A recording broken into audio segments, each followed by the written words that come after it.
Hello, welcome to the 30k channel. I'm your host David, and in today's game we have Salamanders versus an army of dark compliance. And welcome to Ben and Neil. Good morning, gentlemen. Good morning. Now, really great to have these guys here. Neil, this is your second time on the channel. Yes. And you bought Salamanders as well, back again. Salamanders, yes. Well, no, but Raven God the first time. Oh, you did? Sorry, yeah, God, excuse me. I was thinking ahead. We'll come back to that. Ben, you've brought me a word bearer and militia army of dark compliance. I have, yeah. That's exciting. Thank you, yeah. Something a bit different. I don't think you've had militia on I've had militia once before on the channel. Yes. I think this is the first time for dark compliance, but I thought, yeah, a bit different, fits with the word bearers theme. So. Yeah, it's going to be a really, really interesting game. Now, before we get any further, we must thank these gents. They have been up extremely early this morning and bundled in their car and driven all the way to Huntington from Southampton. So, gentlemen, thank you so much for your efforts. Yeah, no problem. So hopefully it wasn't too bad a journey for you. Imagine it be quite quiet. Yeah, very quiet. Very quiet, yeah. Very quick. Good. And you're all fed and watered and raring to go. Definitely. Excellent. All right. Now, as Ben mentioned, we haven't had an army of dark compliance on the channel before. So I am going to grill Ben a little bit about his rules because it's something that we're unfamiliar with. And I think maybe the community in general is a little bit unfamiliar with the militia or this kind of list. So, Neil, I'm sorry to take the attention away, but we need to understand this tricky list. That's why I make him talk. You've played this a couple of times, haven't you, between the two of you? We have, yeah, two test games, different missions. So you know what to expect, and you're all good. All right, Neil, Ben, let's talk about... I've got some rule books here because I need to know what I'm talking about as well. You've gone with Army of Dark Compliance. Can you just give me sort of the top line about that, please? Yeah, so it's effectively one detachment, so it's not like an allied and a primary detachment. One crusade between militia or imperialised militia and Marines, basically. There's a couple of stipulations. Got to have more Marine units, more militia units than you do Marine units. The warlord has to be from the Marine side of things, either a praetor or centurion. There's a couple of interesting rules around cover saves. So if the Salamanders by Neil were to shoot through one of my militia units into a Marine unit behind, I can claim +1 cover save to that unit. Unfortunately, then the militia do take D3 hits back. Something I've not used, but if it does come up, I thought it would be worth mentioning. The other one is around the disposable rule, which I can give to my units. I haven't done, so that is where I can effectively make them not count for victory points. So things like War of Lies or other kill point games, it comes in handy. But again, it's not something I've used and doesn't come into effect for this game. Yeah, that first rule is called the War Master's Due, and you suffer D3 wounds with, AP dash. So, it'll be really interesting to see how that pays off. Having said that, though, we are in a city, and you've pretty much got 4+ cover across the board anyway, so that's not too bad, is it? No, that should be balanced. Yeah.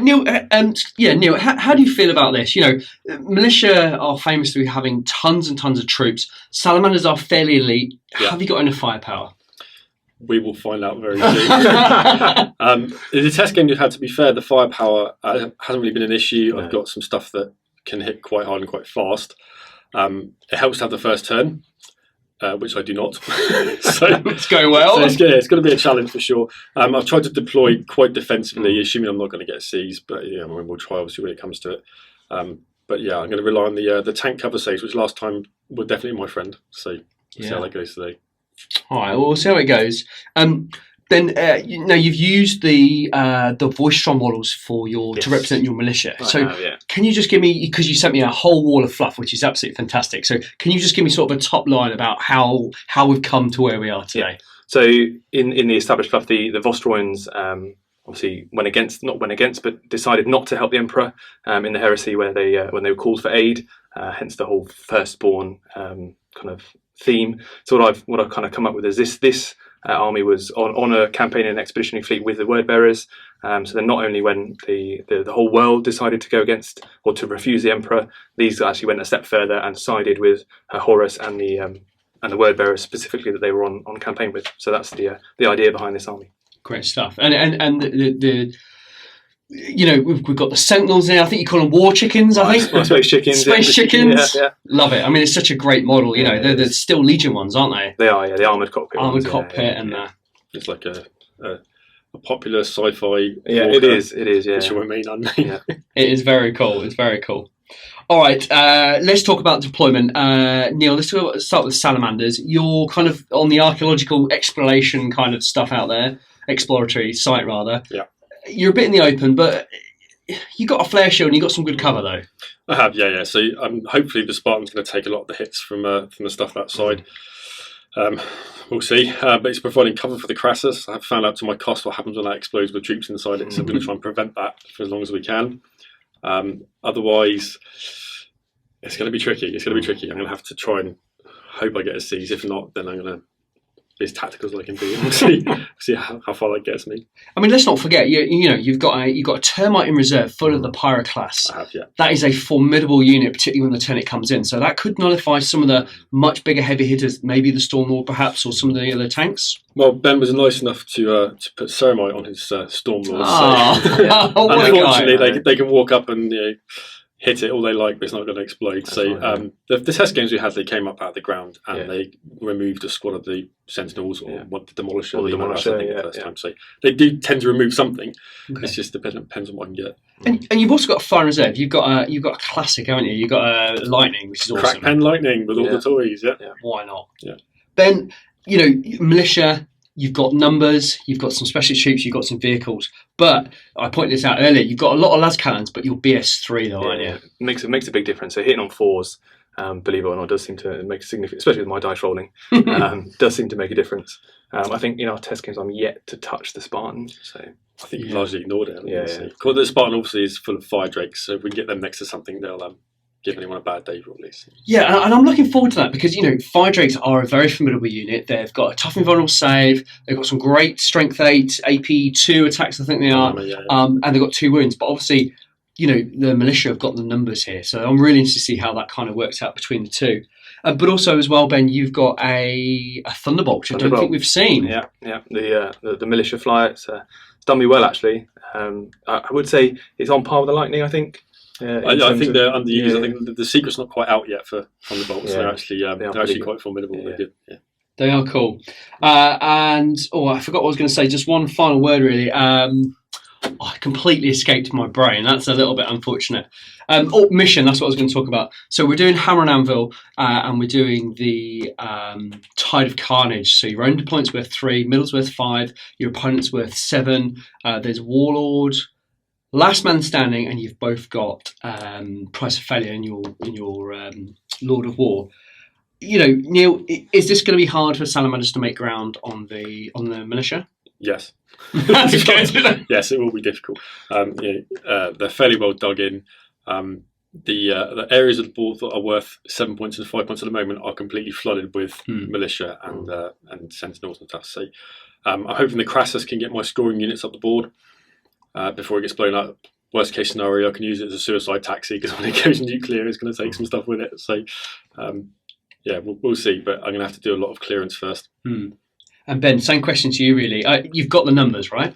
But the challenge is going to be for me mobility. So getting into Neil's getting into the Salamander's deployment zone is going to be the challenge, or getting the scoring units in there, shall I say? Because the militia are some distance away. So I'm kind of hoping they'll hold my deployment zone at least. Yeah, I think this is going to be a really, really interesting game. And I think we talk about this all the time on the channel. This game will be won and lost via the victory conditions of the game, because I think my prediction here is I think the militia are going to find it very hard to chew through the Salamanders. However, if the militia get some really great shots at the early turn, it's going to be an uphill fight for the Salamanders all game. But, you've got numbers on one side, elites on the other. I don't know, I just cannot call it. So I think my advice is play to the mission, surely, right? Yeah, that's going to be the best. All right, good luck. Now, in the roll-off, militia won the roll-off, so they deploy first, go first. Yeah. Neil, are you planning a seize? I think I absolutely have to try and seize, yes. Good. And in channel standard unorganisation, I haven't got the dice pad ready, but we've got a dice though. I think we need to find the dice pad. I like a flat dice on the channel because there's no ambiguity, there's no arguing. So give me 2 seconds while I find that. All right, we found it, and Neil is poised for a seize. What we got? We're looking for a pineapple. It's a 4. No. Oh, hot diggity dog. Militia, Ben, you happy with that? I am very happy, yeah. There's no night fight, so that's in my favour again. So yeah, the militia, turn 1. 3,000 points of Salamanders, led by a Praetor using the Awakening Fire Rite of War, and his warlord trait is Child of Terror. Leading the Salamanders is a Legion Praetor in Cataphracti Terminator armour, with a Paragon Blade, Volkite Charger, and Mantle of the Eldar Drake, conferring the Eternal Warrior special rule. Second HQ choice for Salamanders, A librarian with cataphractii pattern Terminator armor, a dragon scale storm shield, force weapon, and psychic mastery level 1. He knows the psychic powers Smite and Warp Speed. Third HQ choice for Salamanders, a Legion chaplain with artificer weapons, melter bombs, plasma pistol, power maul, and a refractor field. First elite choice for Salamanders, a Fire Drake Terminator squad, all armed with dragon scale storm shields and thunder hammers, and their dedicated transport is a Spartan assault tank with armoured ceramite, flare shield, and a pintle-mounted multi-melt. Second elite choice for Salamanders, Legion Apothecary with chainsword and bolt pistol, and he will be joining the Legion Breaches. First troops choice for Salamanders, a Legion Breacher squad with 2 Volkite charges, and the sergeant has a mastercrafted power fist and melter bombs. Second and third troops choice for Salamanders, 2 identical Legion tactical squads. Both sergeants have artificer armor, and one is riding in a Rhino with a pintle-mounted multi-melter. First fast attack choice for Salamanders, Primaris Lightning Strike Fighter with 4 Kraken penetrating missiles, battle server control, and ground tracking auguries. Second fast attack choice for Salamanders, Terex pattern Termite Assault Drill with 2 heavy flamers. They will be transporting the Legion Pyroclasts. First heavy support choice for Salamanders, a Pyroclast squad with 6 Pyroclasts, and the Pyroclast Warden has a Power Fist. Second heavy support choice for the Salamanders, Sakaran Battle Tank with Accelerator Autocannon, Dozer Blade, and Heavy Bolter Sponsons. Final heavy support choice for Salamanders, a Legion Heavy Support Squad with missile launchers. The Sergeant carries a Mastercrafted missile launcher. Lord of War choice for Salamanders, utilising the Panoply of War special rule, a Crassus Armoured Assault Transport, sponsor-mounted heavy bolters, front-mounted heavy flamers. This is 3,000 points of Armies of Dark Compliance, led by a Praetor using the Master of the Ambush Warlord trait. The army is led by a Praetor with the Master of Ambush Warlord trait. He has Artificer Armor, Burning Law, which makes him a level 1 Psyker, with the Smite and Iron Arm psychic powers. He has Digital lasers, Empath Bonds, Iron Halo, and a Mastercrafted Paragon Blade, and a Tainted Weapon for a +1 attack. The second HQ choice for the Word Bearers in the Army of Dark Compliance is a Chaplain armed with Artificer Armor, Bolt Pistol, Burning Law, Power Axe as his Crozius, Refractor Field, and Empath Bonds.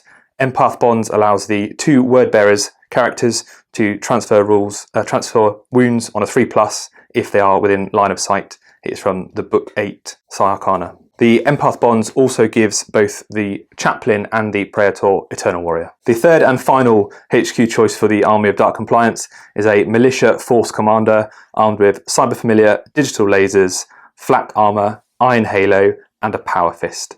The provenances of war are Alchem Jackers and Warrior Elite. This allows the militia to have +1 to their leadership tests, and they do not take negative modifiers in the assault phase, and in the shooting phase, if they fail a leadership test, they become pinned instead of running. Accompanying the Wordbearer's Praetor is a Legion Command Squad, 5-man, all with Artificer Armor. The Standard Bearer is equipped with a Power Fist. The first chosen has a Bolt Pistol, Bolter, and Lightning Claw. Second chosen has a Combat Shield, Power Fist, Bolter, and Bolt Pistol. Third chosen has a Bolt Pistol, Bolter, Combat Shield, and Power Axe. The fourth chosen has a Bolt Pistol, Bolter, Combat Shield, and Lightning Claw. The first and second troops choices from the Wordbearers contingent of the Army of Dark Compliance are 2 identical Legion tactical squads. Both have extra close combat weapons, and both sergeants are equipped with Artificer Armor and Power Fists. The next 3 troops choices for the Army of Dark Compliance come from the Militia. They are 3 identical Grenadier squads numbering 18 men, including a Grenadier Sergeant who has a Power Axe. All are equipped with Carapace Armor and Laslocks. They are accompanied by a Militia Medicae. The final troops choice is a Militia Fire Support Squad with 5 las cannon teams, also accompanied by a Militia Medicae. The first fast attack choice is a Militia Sentinel Scout Squadron, 3 Sentinels all armed with Hunter Killer Missiles and las cannons. The second fast attack choice is another 3-man Sentinel Scout Squadron armed with Hunter Killer Missiles and autocannons. The third and final fast attack slot is a Militia Thunderbolt. That is armed with 4 Kinetic Piercer Missiles, ground tracking auguries, 2 twin-linked autocannons, and a twin-linked las cannon. Heavy Support Squad 1 and 2 are both Lehman Russ battle tank squadrons. The first one is a Lehman Russ Annihilator, armed with a Dozer Blade, a hull-mounted las cannon, and a twin-linked las cannon. The second Leman Russ battle tank squadron is a Leman Russ demolisher armed with dozer blades and a hull-mounted heavy bolter. The final selection in the Army of Dark Compliance is a Lord of War, a Storm Lord, armed with armoured ceramite, a hull-mounted twin-linked heavy bolter, super heavy command tank upgrade, and 2 hull-mounted heavy bolters, and the main armament is the Vulcan Mega Bolter. Traitors turn 1 movement, so after scouting, the Sentinels have just pushed forward ever so slightly, well, they're full 6 if they could, just to try and get some nice shots on some armour. The Word Bearers contingent were infiltrating due to the Warlord trait. They have also pushed forward some good move through cover rolls made on those. Most of the actual militia infantry have stayed still. The 2 tanks have just pushed up ever so slightly, and the Stormlord has just pivoted just to get some better angles on the Salamander's armour. So Traitors turn 1 shooting phase. Just briefly, there was no psychic phase as none of the psychic powers are in range or worth casting. The Word Bearers tactical squad in the centre shot at the Salamanders heavy support squad hiding in the crater. Only 4 could draw line of sight for 3 hits and 2 wounds. So over to the Salamanders for armour saves. Salamanders going to make 3-up armour saves. 1 3-up armour save. 1 dies. But 1 dead. The second Word Bearers tactical squad have just ran a mighty 2 inches forward, trying to get slightly closer to the deployment zone. The autocannon Sentinels in the centre have taken a few pot shots at the Rhino here for 2 hits, but no armour pens with the autocannons. But there are 2 saves to be taken from the Hunter-Killer missiles for 1 pen and 1 glance. Which would you like me to take? Take the glance first. Glance first. Salamander's Rhino, hold down save, passes, and a penetrating hit also passes. Oh, passes. Safe as house. No dice. The Traitor Militia Las Cannon Sentinels are firing into the Salamander's missile squad in the crater for only 1 wound with the Las Cannon and 1 wound with the Hunter-Killer missiles.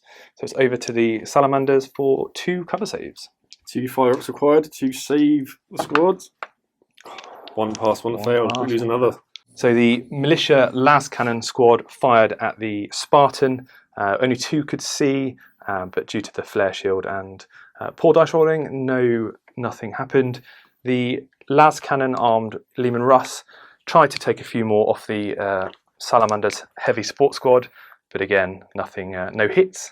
Traitor Stormlord has drawn a bead to the Salamander's Rhino, does have a significant cover save, but 30 shots from its Vulcan Mega Bolter into the armour of the Rhino. Let's see what we can do. So the first 15, oh, we got that hitting on 4s, so just pick out the 4s. So there's 6s, yeah, not too bad. Strength 6, so sidearm looking for 5s. For 1 penetrating hit so far. And if we do the second 15, again looking for 4s. That one's cocked. Oh, that's a bit better. Okay, move those out of the way. Again looking for 5s. Oh, that's a bit better. So that's 3 glances and another pen for a total of 2 penetrating hits and 3 glancing hits. Over to you, Neil. Excellent. Hold down cover saves. Which would you like me to take first? Do the penetrating hits first. Okay, penetrating hits. 2 cover saves for Salamander's Rhino. Passed. Both passed. And the 3 glances. We take 1 whole point of damage. So Traitors turn 1 wrap up. Pretty ineffective for a first turn, I think. Only managed to kill a few of the heavy weapons team for the Salamanders, and not much movement in terms of run moves. So on the whole, could have been better, but we're in a strong position still. So over to Salamanders. Turn 1 movement for the Salamanders. The Deep Strike Termite has arrived exactly where he needed to be, and the Pyroclasts have spilled out to shoot the back of the Leman Russ. The Spartan has moved forward, hoping to get shots on the Stormlord and possibly the Space Chickens in front. The Crassus has moved up, probably going to flat out in the shooting phase. The Rhino has moved the other side of the crates from the Stormlord, hoping to get a shot off at Space Chickens, and the Sikaran has backed up away from the power fist wielding lunatics of the Word Bearers. Turn 1 shooting phase for the Salamanders. The Crassus assault transport has moved flat out and is hopefully going to cause carnage in the next turn. Now we have the missile launcher squad are going to fire 3 crack missiles at the las cannon sentinels at the back. We need 3s to hit. We've got 2 hits. And we're looking for 2s to glance, 3s to pen. 2 penetrating hits. No cover save. No cover save. So we roll for damage. There's no bonus to the AP. So we have 1 shaken and 1 weapon destroyed. There's 1 gone because they are 2 hull points each. Next to 5 the Salamanders was the Rhino, which snapshot its twin link bolter and multi-melter at the word bearer squad in front. We did cause 1 hit, but unfortunately it was saved. Moved on then to the Sicaran, which fired all its heavy bolters and accelerator autocannon. Next up for the Salamanders was the Spartan. Unfortunately, the right-hand sponsored las cannon can't see anything, so we fired the multi-melter and the other quad las cannon at the Stormlord. Multi-melter hit but didn't damage, and the quad las cannon took 1 hull point. The perfectly placed termite that burst out of the ground is now going to flame the militia squads in the building. All the las cannon teams are going to get hit. The flamer are strength 6 because they're salamander flamers, which will double out the las cannon team and kill them all. They get no cover save and no armor save. The 2 militia closest underneath the las cannon team will also be hit. So do the 2 militia guys underneath first. 2 wounds, that's 2 dead, and 6 dice for the las cannon team. 1 survives. Next, the Pyroclast squad that spilled out the termite decided to use the melter beam function on their flamers and shoot the back of the Lehman Russ. We scored 4 hits, 3 of which were penetrating, resulting in an explosion. Unfortunately, fortunately for the Salamanders, the blast was only 1 inch, so it hasn't injured anyone else. End of Salamander's turn 1 shooting phase, and the militia fire team had a leadership test to make for more than 25% casualties. They failed on their leadership of 7, +1 for the provenance, but then failed again due to the super heavy command tank reroll. They then fell back 5 inches. Final action for the Salamander shooting phase was to run the tactical squad at the back end of the board up onto the rock. Hopefully the word bearers will move in range for next turn. End of Salamander shooting phase. Pretty good turn for them, I think. I would like to have done more damage to the las cannon sentinels, but removing all 3 autocannon sentinels as well as the Lehman Russ and most of the las cannon team was definitely a big bonus. So yeah, roll on turn 2. Traitors turn 2 movement. The Thunderbolt came in from reserve, eyeing up the Sicaran there. Start of the turn, luckily the militia fire team rallied after being torched by the termite. The word bearers contingent have all surged forward, aiming to try and get themselves into the deployment zone. The 2 remaining las cannon sentinels have just tried to draw a bead onto the Rhino. The Demolisher Rush has pushed into the ruins using its dozer blade.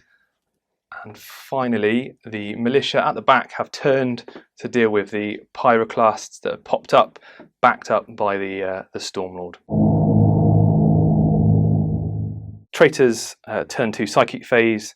The chaplain in the ruins has cast Psychic Shriek onto the pyroclasts, getting off with 1 warp charge, and the Salamanders failed to deny. The resulting roll killed 2 pyroclasts. Turn to traitor shooting phase, starting with the Thunderbolts came on from reserve, taking a bead on the side armour of the Salamander's Sicaran. It's 4 kinetic piercer missiles, all hit, causing 4 glancing hits. 4 cover saves on the Salamander Sicaran. 4 ups required. Pass 2, so we take 2 whole points of damage. Finally, with the militia Thunderbolt, the snap shooting las cannon and the 2 snap shooting autocannons, although twin linked, only cause 1 hit, but for no whole points. Las cannon sentinels shooting at the Salamander's Rhino, 1 hit, but 1 penetrating hit, but unfortunately for the traitors, the Salamanders passed their cover save. The Demolisher drawing a bead onto the Salamander's Rhino, hit and caused a penetrating hit with the Demolisher battle cannon, unfortunately only causing a crew shaken result. The snap shooting heavy bolter hit, but only got a 5, so didn't glance. Stormlord has pivoted to turn to face the Pyroclast to get some revenge, firing its Vulcan Megabolter twice as it didn't move, 30 shots, for 18 hits, causing 14 wounds. Over to the Salamanders for 2-up armour saves. Salamander saves come in 7 at a time. We do not want ones. Good start, 7 saves. We lose 1. Good dice. Unbelievably, the Stormlord only killed 1 Pyroclast with its Vulcan Megabolter, and then to add a bit of positivity, the Heavy Bolter then killed another one. The Grenadiers and the Chaplain in the Central Ruins tried to finish off the Pyroclasts, unfortunately only causing 2 wounds with all of their shots for no failed saves. The other Grenadier Militia Squad, backed up by the Force Commander, tried to throw a cheeky crack grenade, although the hit didn't get through the Termites' armour. Traitor turned to assault phase, starting with the 2 Word Bearers tack squads, tried some long distance charges into the Salamander's Rhino. Unfortunately, both were unsuccessful. The command squad then decided to make up for it, crazily charging the Salamander's Crassus. Combat between the Crassus and the Word Bearers command squad. First up, we're going to do some crack grenades. There's 4 crack grenades before we get onto the power fists. So looking for 3s to hit. For 3 hits. They are strength 6. Rear armor of the Crassus is 12. So looking for 6 to glance. For no glances. Power fists from the Word Bearers, Standard Bearer and 1 of the Chosen, granting a total of 5 attacks. Looking for 3s to hit. That is all hits. They are strength 8 with the power fists, rear armor of 12, so looking for 4s to glance. That is 3 glances. That is 3 whole points off the Crassus. Final charge is the Grenadier squad at the back of the board, trying to take some revenge for the Las Cannon squad, charge the Salamander's Termite, hoping to stick some crack grenades to it. Combat between the Grenadiers and the Salamander's Termite. 12 were in range to stick some crack grenades on. Unfortunately, none managed to get through the armour. We move on to initiative step 1 of the Force Commander's Power Fist. The Militia Force Commanders charged in with his Power Fist. 3 attacks on the charge, hitting on 3s for 2 hits. He's only strength 3 with his Power Fist, so looking for 6s for nothing. End of turn wrap up for the Traitors. Pretty disappointing, I think. Could have done with a fair few things dying, a few hull points stripped here or there, but yeah, the Pyroclast passing the leadership test after being hosed by the Stormlord and the Termite not dying is going to cause me some problems, I think, in Salamander's turn 2. Salamander's turn 2 movement. The Lightning failed its reserve roll, so won't be coming on this turn. The Sicaran and Rhino moved over the barrier so they can get a shot on the Word Bearers in front of them. The tactical squad at the rear moved up onto the rock, hopefully to get closer to a better scoring position. Missile launcher squad hasn't moved, so they're going to be firing possibly at the Sentinels. The Crassus assault transport has deployed its arsenal of troops. Tactical squad out to the right hand side to shoot the command squad, and the breaches to move towards the enemy deployment zone. The Spartan has also deployed its fire drakes. Hopefully we've got a 9-inch charge to the Stormlord, so fingers crossed.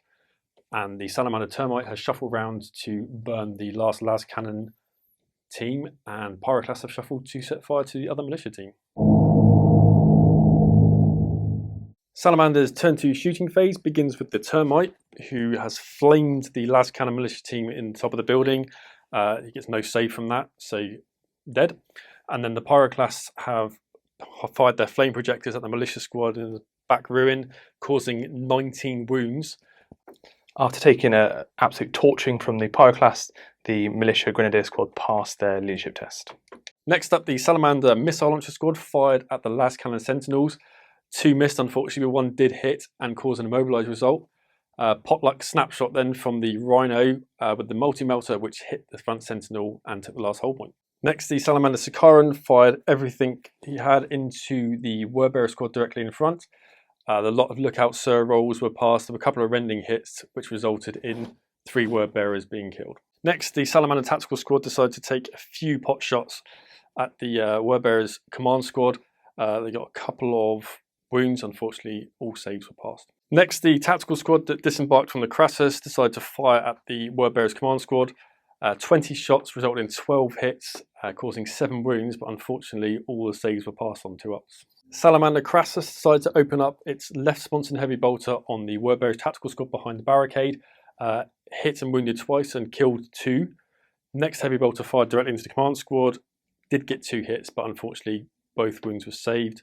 And then the heavy flamers on the front, 9 hits, caused 9 wounds and killed 2. Next up, Salamander breaches decided to run. Unfortunately, due to hardened armor and the Salamander Legion rules, upon rolling a 2, they go nowhere. Happily, next the Spartan fired into the side of the Stormlord. The multi-melter hit, penetrated, and took an additional hull point with its extra D3, causing 2 hull points of damage. Next, the las cannons fired in, causing 3 hits, all of which penetrated and taking off 5 hull points in total, so it's now down to 1. Salamanders turn to assault phase. Pivotal moment now. Fire Drakes that have disembarked from the Spartan are going to charge into the Stormlord and try and take their last hull point so it can't fire at the next turn. We need an 8-inch charge, but it's +1 because of the Salamanders rule, so it's a 9-inch charge in total. Here we go. Oh, 10. We're in. No. Salamander's assault phase. The Fire Drakes with their 16 Thunderhammer attacks caused 11 hits to the side of the Stormlord, resulting in 3 penetrating hits, 1 glance, which removes the final hull point, and a Titanic Explosion result has been rolled on the damage chart. Going to roll for the Titanic Explosion Scattered Ice. So we've placed the template in the centre of the top of the Stormlord. Let's see where it scatters. It is a hit. Unfortunately, due to the scatter, no strength D against the Fire Drakes. However, there were 5 against strength 10. Let's roll to see if they wound. So that is 5 armour saves. It's only AP 3. 2 up saves required for the Fire Drakes. All safe. So 2 more wounds caused by the outer ring of the template. So just 2 normal armour saves. 2 more 2 ups. Safe. End of turn 2 wrap up for the Salamanders. Pretty pleased with that. That's gone quite well. Some things didn't work out so great. Not enough word bearers removed down the Salamander's end of the board, but the Fire Drakes, MVPs for that round, taking out the Stormlord with the Thunderhammers after being softened up by the Spartan. And good that the Pyroclasts also fired a few militia at the back. Traitor turn 3 movement phase. The Thunderbolt has just moved up. I'm going to get some shots at the Sikaran. The 2 word bearers tactical squads have finally getting up to the barricade. They're going to try and get into the Salamander's deployment zone.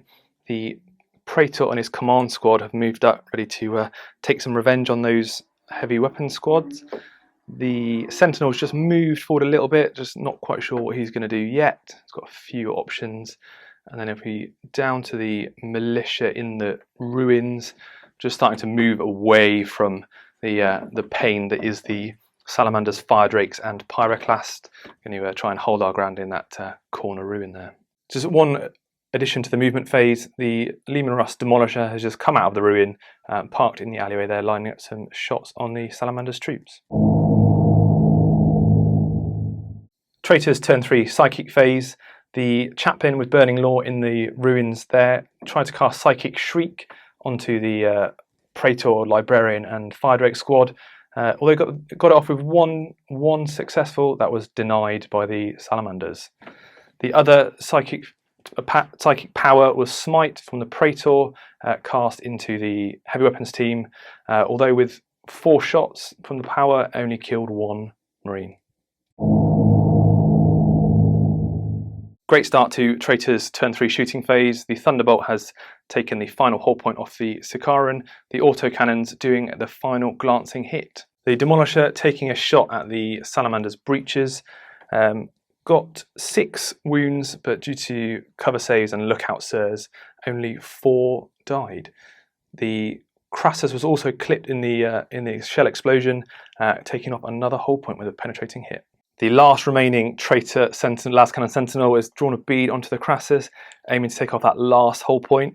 It's going to be a 4 to hit, and then it's going to need a 5 to glance. So let's see if we can do it. So 4 to hit. Oh, no dice. So the Grenadier squad with the Force Commander in the ruin, taking aim at the Pyroclasts. 14 shots, got 9 hits and 7 wounds. Onto the 2-up armor save. Pyroclast armor saves of 2+. Lose 2. I will take that. 1 is left. The Traitor's chaplain with his Grenadier accompaniment are trying to take out the final Pyroclast there with 15 shots for 8 hits and 4 armor saves. Sorry, 5 armor saves. 5 2-ups to save the last Pyroclast. Oh, there he goes. Traitors turn 3 assault phase. Both tactical squads have charged into the Rhino, determined to take the 2 remaining hold points off and get closer into the enemy deployment zone. And then finally, the command squad with the Praetor have charged the last 2 heavy weapons team. Combat between the Word Bearers and the Salamanders Rhino.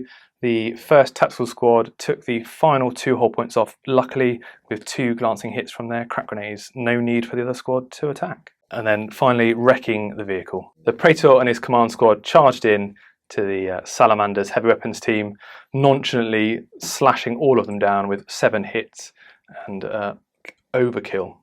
So killing the squad outright. Onto consolidation. Word Bearers turn 3 wrap up phase. Pretty positive turn. I think that's clawed it back a bit for me. Still a little bit on the edge, but taking out a couple of units and getting further up into the Salamander's deployment zone. Still those 5 drakes to deal with down the other end though. Turn 3 movement phase for the Salamanders. The Lightning has finally come on from the reserves to join the battle. He's going to be shooting at the Demolisher Lehman Russ. The 5 drakes, fresh from their victory over the Stormlord, have gone stomping into the ruins very, very slowly.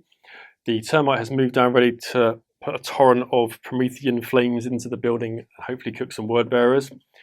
The Breaches have moved down the rock, also on the way into the ruins. The tactical squad that came out of the Crassus has moved down to try and get a bead on the Word Bearers command squad. The Spartan assault tank is after the same target, having just moved around to get a line of sight with the las cannons. The Crassus has thunder blitzed into the tactical squad that just destroyed the Rhino. Looking forward to seeing how that turns out. And the final tactical squad has moved round to the right to get a bead on the final Word Bearers unit. Okay, resolving the thunder blitz from the Crassus into the Word Bearers squad. We're rolling the thunder blitz table now, looking for the all elusive 6.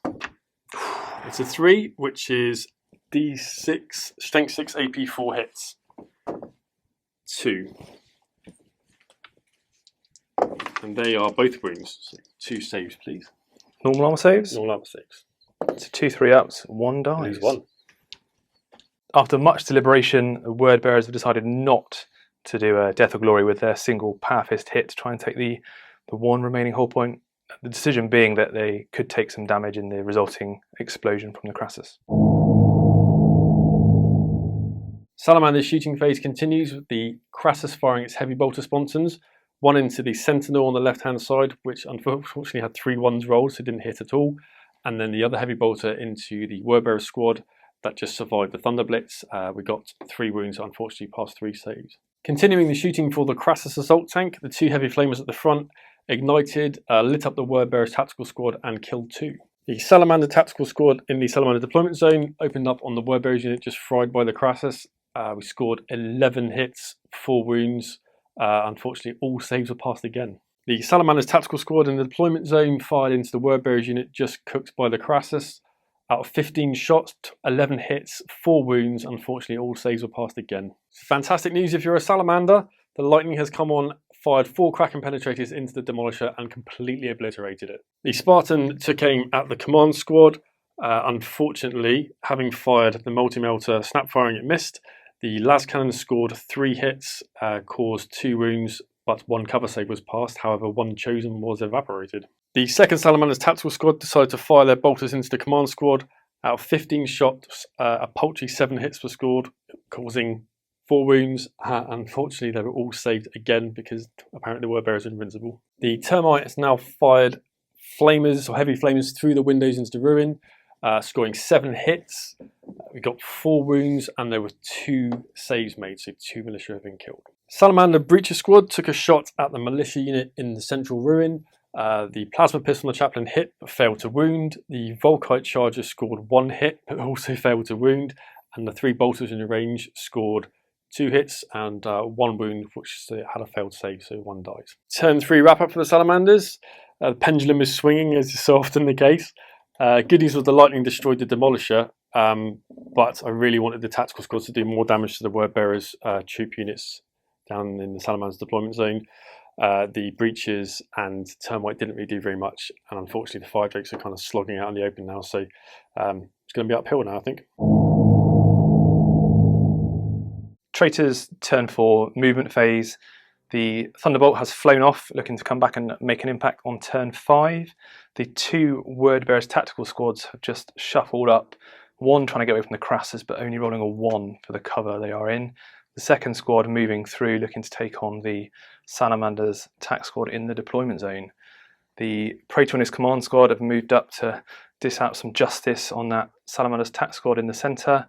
And then finally, with the militia side of things, the Sentinels just moved up to get a bead on the Crassus, and the 3 Grenadier squads in the ruins have just shuffled around, putting a bit more distance between themselves and the Fire Drakes. Traitors turn 4 Psychic phase. The Chaplain with Burning Law tried to cast Psychic Shriek on the opposing Chaplain on his breaches, though the power went off on the 3d6 roll, only rolled a 9, which matched the Chaplain's leadership. No wounds caused. Traitors turn 4 Shooting phase. First up, the Militia Sentinel with the last cannon, the last remaining one, is going to try and take out the last remaining hull point on the Crassus. Looking for a 4 to hit. It hits with a 5. Looking for a 4 to glance. Nothing. Woo! Could have done with that. The Militia with the Force Commander have run in the shooting phase, moving 4 inches further away from the Praetor and the Fire Drakes. The Militia squad with the Chaplain in the centre took a shot through the ruins into the Chaplain and his Breacher squad. 7 shots for 4 hits and 2 wounds, and luckily enough I managed to snipe out the Sergeant, who failed a lookout set and his armour save. The tac squad, they're moving towards the Salamanders tactical squad in the deployment zone, chose not to shoot, didn't want to lengthen their charge in the next phase. The second tactical squad, now on the yellow crate, just ran 2 inches just to get slightly further away from the Crassus and the damage that can do. The command squad, and with his Praetor, again elected not to shoot, again didn't want to lengthen the charge into that tactical squad in the centre. Traitors turn 4 assault phase, starting with the Praetor and the command squad, crashing into the Salamanders tactical squad, unfortunately losing 1 to Overwatch on the way in for some cracking shooting by the Salamanders. The second one over here, fortunately, gets even worse. So the Wordbearers lost 2 to Overwatch, but successfully made their charge. Start of Wordbearers initiative step 4, the Sergeant from the Wordbearers issued a challenge which was accepted by the Salamanders Sergeant. The 2 Wordbearers armed with the extra close combat weapons and chainsaws struck with their 6 attacks to 4 hits for 2 wounds and killing 1 other Salamander. The Salamanders striking back with the Sergeant at initiative step 4 in the challenge. 2 attacks didn't cause any wounds, unfortunately. The remaining Salamanders, 9 attacks at initiative 4, caused 4 hits, 2 wounds, but unfortunately both were saved. Attacking in the challenge at initiative step 1, the Wordbearer Sergeant with his 3 attacks only managed to cause 1 wound, killing the Salamander Sergeant. Fantastic combat for the Wordbearers tactical squad. Salamanders lost by 2 and then failed their leadership test and was lost to Sergeant as well. They were then swept, mainly due to the Salamanders Legion trait of not being able to add their initiative to the dice roll. Great result for the Wordbearers. They then consolidated 2 inches, trying to hide a bit behind the crater. Wordbearers then consolidated 2 inches, just trying to take some cover behind the crates. Combat between the Praetor and his command squad in the challenge issued by the Praetor against the Salamanders Sergeant. The Praetor came in with his 7 attacks due to his dual specialist weapons. Unfortunately, only got 2 hits, but both 2 did wound, killing the Sergeant and 1 other Marine. Initiative step 4 for Salamanders in the assault phase. 8 attacks into the Wordbearers, scoring 4 hits and 3 wounds. The Herald lost 1 wound to a failed save. Unfortunately, it's just the 1. At initiative step 1, the Wordbearer's standard bearer swings with his 3 attacks, hitting twice, but only killing 1 Marine. So end of assault phase, the Wordbearers won combat by 2, Salamanders failing their leadership of 6, again being swept due to their Legion trait of not adding their initiative. Massive result for the Wordbearers. And consolidated 2 inches, bravely going towards the Spartan. End of Wordbearers, turn 4, absolutely massive turn here. Really swung it back, I think. Really some good key results, taking out 2 of the tactical squads in the Salamanders deployment zone.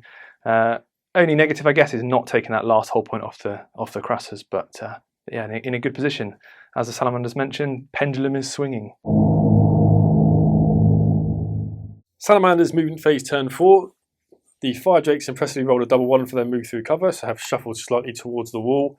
The Librarian has separated away from that unit and is going towards the Praetor and Standard Bearer. The Breacher unit has moved up on top of the rock to get a good line of sight on the Praetor and Standard Bearer for the shooting phase. The Termite has shuffled around so it can set fire to some more militia through the windows. The Spartan has backed away from the Praetor and Command Squad and is now going to fire everything it's got at that unit. The Lightning has flown off the board into ongoing reserves to come back on and hopefully have a shot at the Militia Thunderbolt next turn. And the Crassus has made a Hail Mary Thunder Blitz again into the Wordbearer's tactical unit, showing its rear end to the Sentinel trying to bait for a shot. The Crassus Thunder Blitz resulted in D6 hits against the Wordbearer's unit. Unfortunately, it was only 1 hit, causing 1 wound, which was saved, and no death or glory was attempted this time. Turn 4 Psychic phase for Salamanders. The Salamander Librarian has cast Smite, which the Wordbearers were unable to deny. Fantastically, it blew the Standard Bearer apart and placed a wound on the Praetor after cover saves were failed. Unfortunately, the empathic bonds cannot pass off the wound to the other Wordbearer's character because there's no line of sight.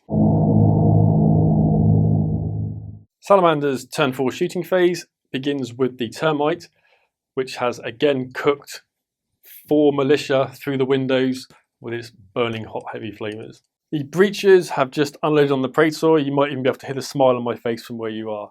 The Plasma Pistol took off 1 wound and then 3 bolters fired, forcing 2 wounds, 2 saves, and 1 was failed. The Praetor is dead, and that is Warlord. Now the Crassus decided to open up on the tactical squad that wiped out the Salamander tactical squad last turn. 3 heavy bolter shots, 3 wounds, and the Sergeant failed his save and is dead. The Wordbearers just shot up by the Crassus, took a leadership test and spectacularly failed it, which I've never seen with Wordbearers, and they are running 10 inches. After the Praetor was killed in front of the Spartans had to change targets, so we fired 1 quad las cannon into the city ruins at the militia squad. They did have a cover save, and although it caused 2 wounds, they did pass. The second las cannon fired at the remaining sentinel, and we have 1 deep fried chicken after 2 penetrating hits went through and blew it up. Turn 4 wrap up for the Salamanders. Not too bad that time. Getting rid of the Praetor in command squad was definitely a plus, as was killing the last sentinel, as it will matter when it comes to last man standing. The Praetor tactical squad turning tail and running out of the deployment zone is very helpful. We're going to have to deal with that last tactical squad in the next turn, as Salamanders have no scoring units in their deployment zone currently. 5th and final turn for the Traitors, pivotal turn. The Thunderbolt has come back on from ongoing reserve, eyeing up that price of failure victory point from the Crassus, hoping not for a unlucky scatter back my way. The Wordbearers have just tried to consolidate the position in the enemy deployment zone, trying to keep safe from as much as possible. The militia squad in the centre of the board have just moved around slightly. Chaplain is out front, but aiming for some psychic against the opposing chaplain.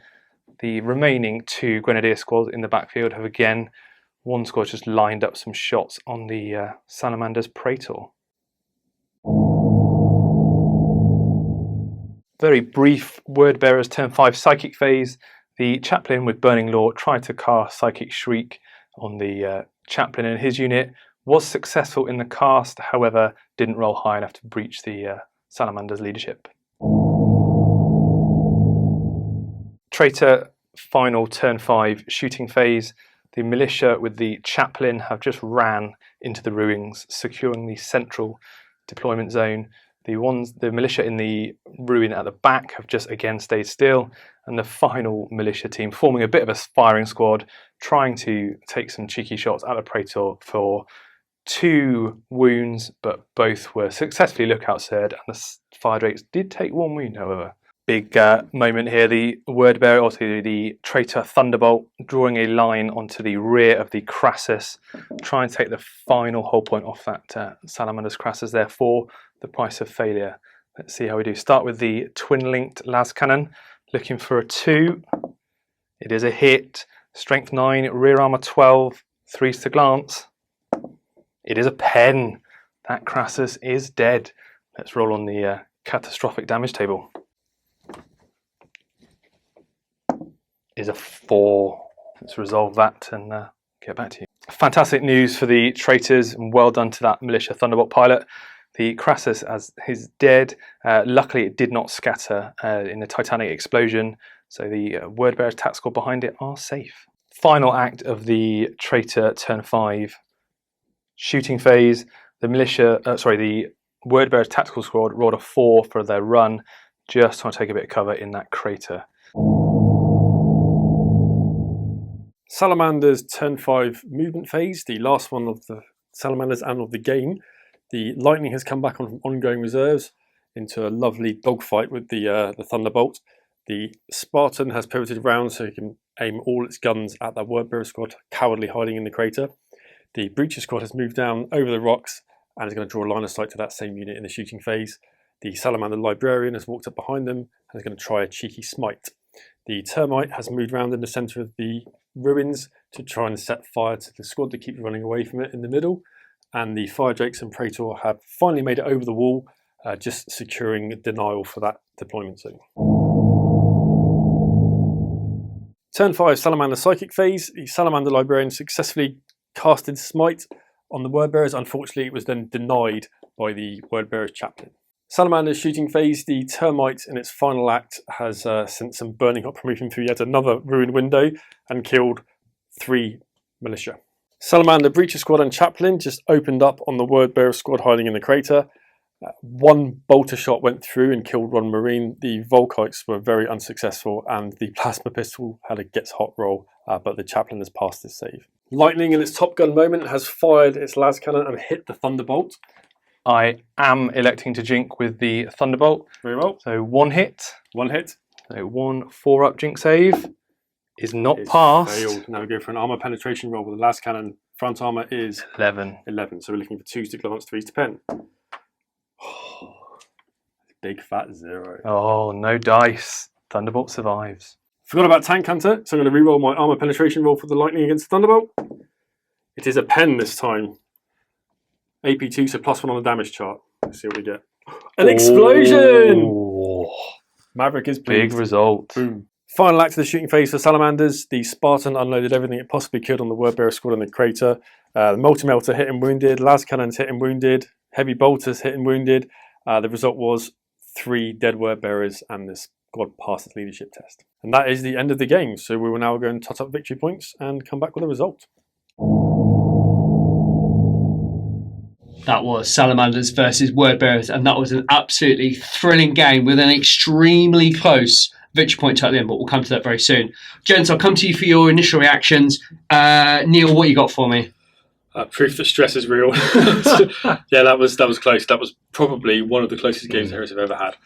That was really to the last roll of the dice, basically. It was, to happen, and not a War of Lies roll, like a lane game roll. So yeah, very good. Neil, Ben, sorry, give me a reaction. Yeah, just wow. I think that game swung back and forth multiple times during the game. Turn 3 I thought it was over. Turn 4 I thought, oh, maybe not. And then, what a game.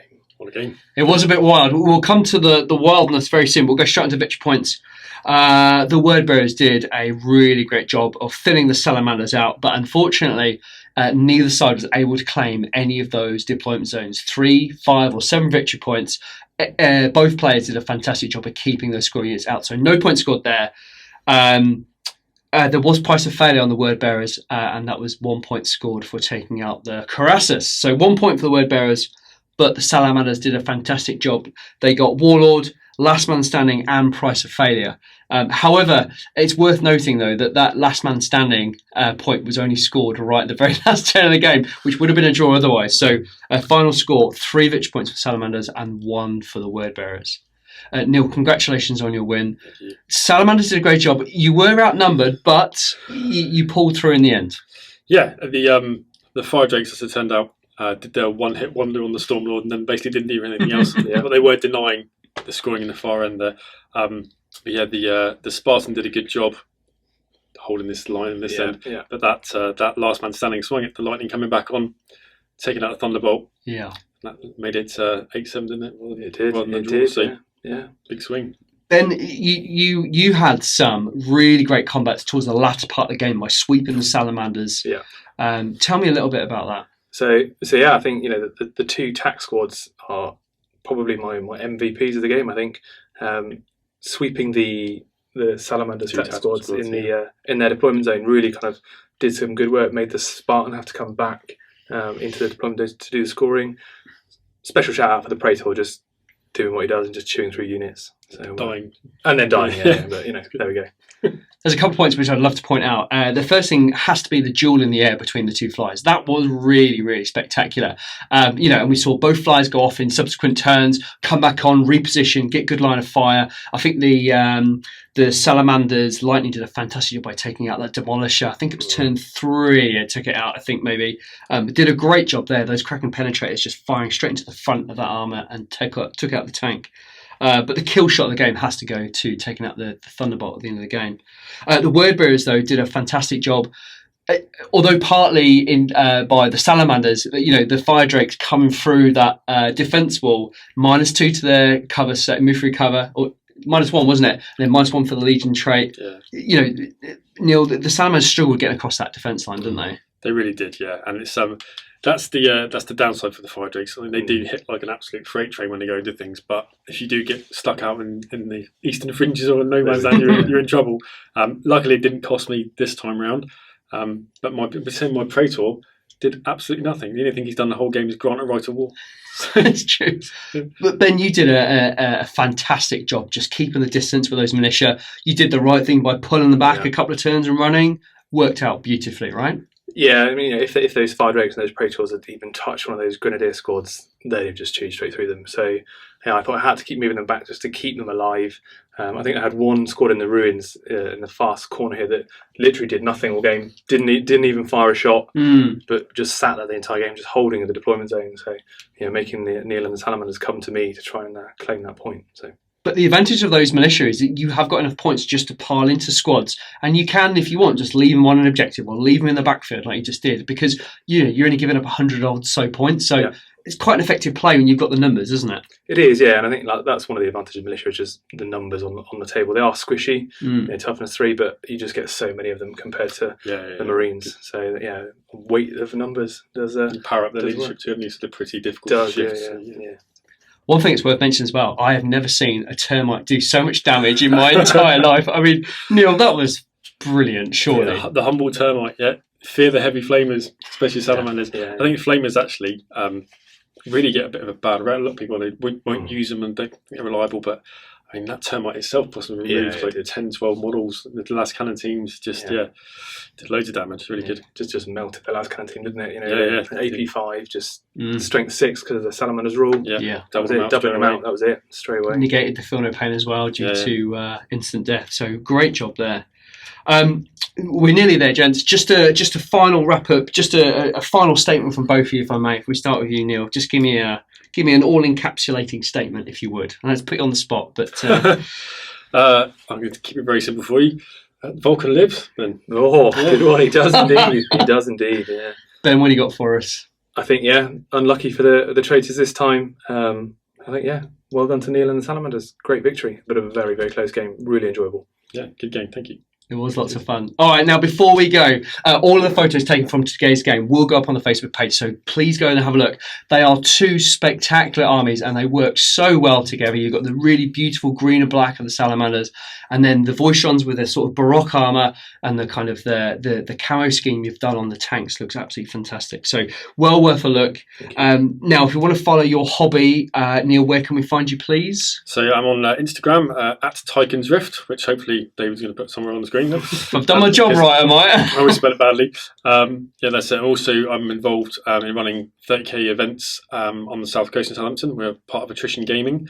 The big C word has combined to destroy the event calendar for this year, it looks like. But we have got 3 events lined up early next year, and there's still tickets available for some of those. So as soon as things have died down a bit, feel free to jump on and come down. And is there a Facebook page we can find you for Attrition Gaming? Yeah, just Attrition Gaming. You find a nice logo of a grenade. And or a pineapple. Or pineapple, yeah. So that's the message. It's the magic word. Magic word, pineapple. Good stuff. And you're on Facebook, got a Facebook page, I assume, for all that as well? Yeah. Just use search attrition gaming, the logo will come with the grenade, and then just all the events are listed, and ping us a message if you're interested. Great stuff. And Ben, where can we find your militia adventures? Yeah, so the militia adventures and the ever expanding word bearers is only on Instagram, really. So just an average wargamer with underscores as the spaces. Yes, good stuff. And obviously you can, of course, follow the channel on Instagram as well. There's lots going on there, so give us a follow, have a like. We'd love to see you there. Gentlemen, thank you so much for the game. I've genuinely enjoyed myself today. It's been so much fun, despite being extremely hot in the booth today. I think we're all wet with sweat. Warm, yeah. It's always good when it's closer. It is, yeah. No, thank you for having us. It's a pleasure. Excellent. Cheers. Beautiful table as always. So, been a pleasure. My pleasure. I'll see you next month. Yeah. Well, don't forget, Neil is back, and you're playing Raven Guard Demons, Salamanders. I'm playing Shat Legions, so Raven and Salamanders. With some mech thrown in, the Brethren of Iron right war against some dirty horrible demons. So, that is exciting. We struggle for Salamanders, Word Bearers, and Militia in particular, so we've ticked those boxes today, and then we've got another Demons army very soon as well. So that is going to be absolutely brilliant. We're looking forward to that. Gents, thanks once again. No problem. Safe journey home, and we'll see you very soon. Cheers. Thank you.